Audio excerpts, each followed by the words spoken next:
It's Cody Huff up now with one on, nobody out. Haven't really talked about the delivery much for Traxel today, too. It's almost like a modified submarine, if you will. Not necessarily completely underneath, but he'll step over to the third base side, and there's definitely more of a lower underhand release as that just misses foul, going right by Boning at third base.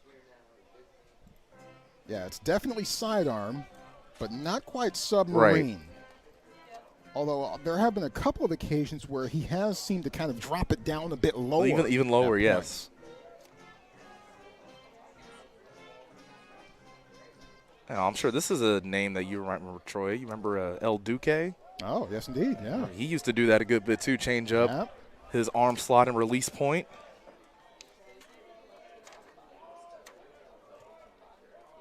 Oh, 2 count.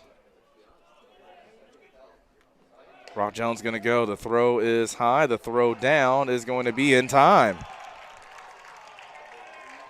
Got a high pitch, so Tarlow was able to get out of his crouch right into the throw.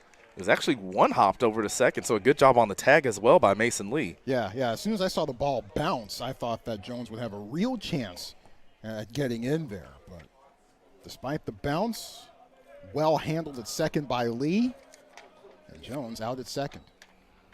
Well, you were looking at a potential chance for a rally, but now nobody on base with one down for Stanford, and Cody Huff sends one high and deep to left. Cody Huff sends this one packing. The Cardinal are on the board.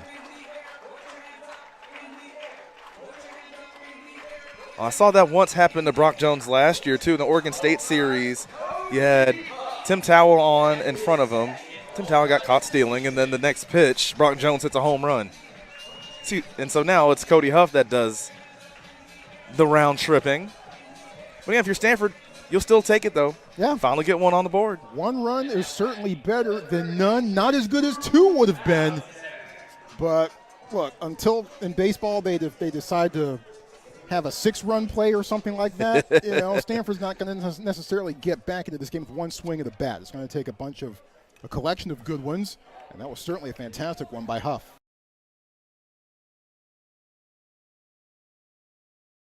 Well, one thing's for sure is Drew Bowser takes a good cut to foul it back.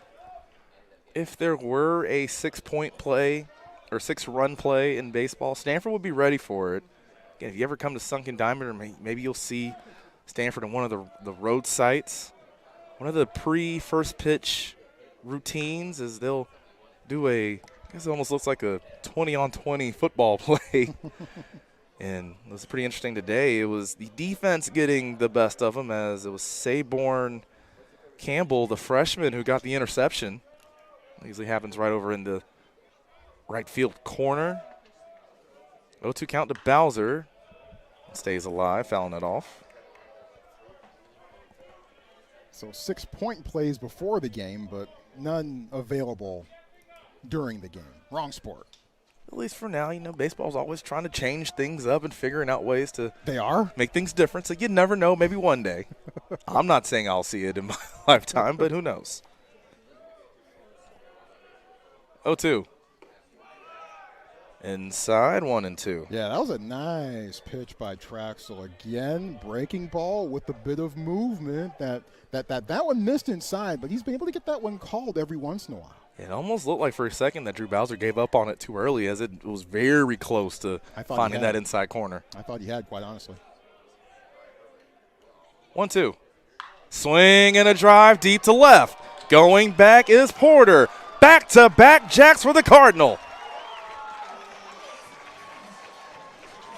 All of a sudden, here they come. It's 5-2.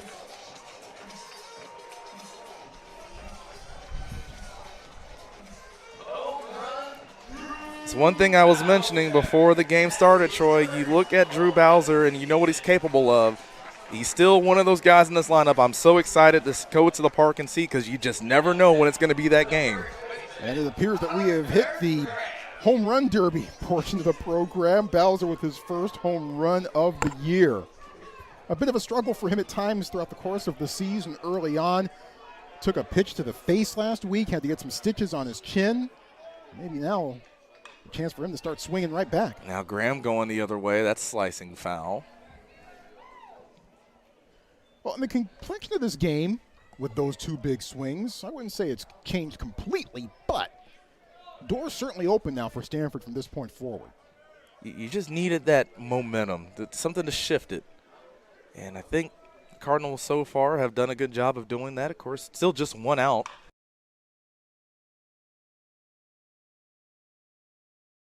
As now Carter Graham sends one. Are you kidding me? Back to back to back. 5-3 now.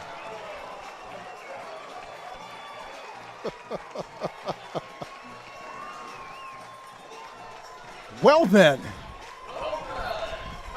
If I didn't know any better, I think it's the Sunken Diamonds nicknamed the launching pad, not old Atlanta Fulton County Stadium right now.